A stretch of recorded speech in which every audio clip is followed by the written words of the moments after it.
నిన్న స్వయంగా మీరు కళ్ళారా చూసినారు. ఈ భారతదేశంలో ఉన్న చట్టాల ప్రకారం అంబేద్కర్ మహనీయుడు రాసినటువంటి రాజ్యాంగం ప్రకారం ఆర్టికల్ 3 ఆయన పెట్టినాడు కాబట్టి అంబేద్కర్ గారి పుణ్యమాని మనకు తెలంగాణ రాష్ట్రం వచ్చింది.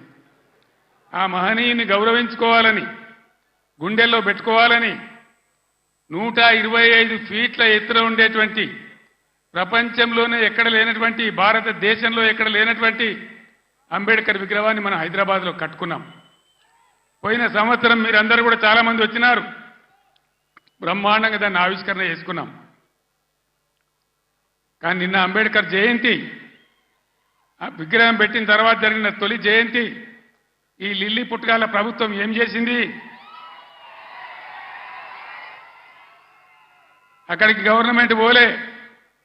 ఆ మహనీయునంత హిమాలయ పర్వతమంతా ఎత్తున్న విగ్రహానికి ఒక పువ్వు పెట్టలే, ఒక పూలమాల పెట్టలే, అంజలి ఘటించలే. అనేక రాష్ట్రాల నుంచి ప్రజలు వచ్చినారు చూడడానికి. వాళ్ళ కనీసం మంచినీళ్ళు ఏర్పాటు చేయలే, గేట్లు బంద్ చేసి తాళాలు వేసినారు. దీన్ని ఏమంటారు? అహంకారమా? కండకావరమా? ఏమనుకోవాలి దీనికి? అజ్ఞానమా? ఎవరు పెట్టిన విగ్రహమే కదా. మనం ఒక విగ్రహమే పెట్టుకోలే.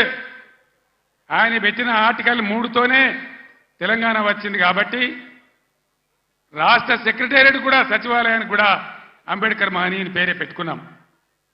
విగ్రహం కాడికి పోలే. మరి ఆ సెక్రటేరియట్ ఎందుకు కూర్చుంటున్నారు? సిగ్గు లేకుండా కూర్చుంటున్నారా?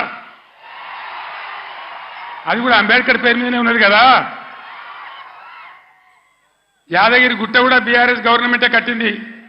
మరి ఆడిపోయి ఎందుకు మొక్కుతున్నారు? ఎమ్మెల్యేలు ఉండే క్వార్టర్లు కూడా బీఆర్ఎస్ గవర్నమెంటే కట్టింది.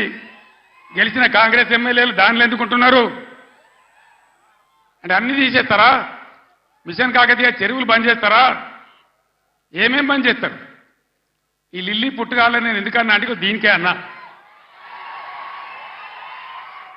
ఒకనాడు ఇదే లిల్లీ పుట్టుకాల పార్టీ సింగూరు ప్రాజెక్టు మన నోరు కొట్టి మన ఎండబెట్టి ఒక డ్రాప్ ఒక చుక్క నీళ్లు కూడా మనకి ఇయ్యలే. హైదరాబాద్కి ఇచ్చినారు. బాధపడ్డాం, ఏడ్చినాం, పొలాలు ఎండిపోయి